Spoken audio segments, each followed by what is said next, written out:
রাজনৈতিক দলগুলো যেগুলো আছে, এখানে অনেকগুলো রাজনৈতিক দল আছে এক ধরনের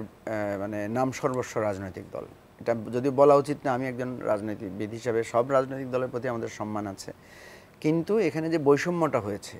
নাম সর্বস্ব রাজনৈতিক দলকে নিবন্ধন দেওয়া হয়েছে,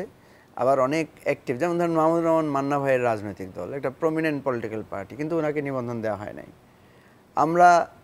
গত 4 বছর ধরে আমরা রাজনীতি করছি, রাজপথে আমাদের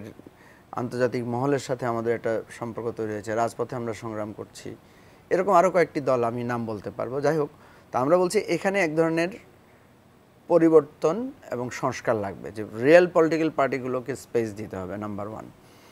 নাম্বার 2 হচ্ছে যে আমাদের যেই নির্বাচন কমিশন, যেভাবে দলীয় ভিত্তিতে নির্বাচন কমিশন করা হয়েছে, যে তারা সবসময় তাকিয়ে থাকে যে সরকার কি বলছে, বা ডিজিএফআই কি বলছে, বা এনএসআই কি বলছে, তো এইটা একটা খুবই আপনার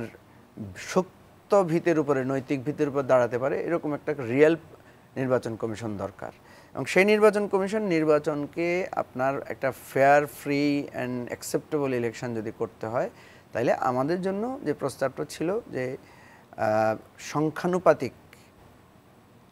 যে নির্বাচন ব্যবস্থাটা, যে রাজনৈতিক দলগুলো সবাই নির্বাচন দাঁড়াবে, তারা তাদের প্রার্থীদের একটা তালিকা দিবে, তার যদি 300, সে যদি 300% মানে 100% ভোট পায়, তাহলে তার 300 আসনের এমপি, 300 জনের নাম সে দিবে, সবাই সবার প্রার্থীদের তালিকা দিবে। এবং সংখ্যানুপাতিক পদ্ধতিটা যদি মানে আপনি ইনভলভ করা যায়, ইমপ্লিমেন্ট করা যায়, তাহলে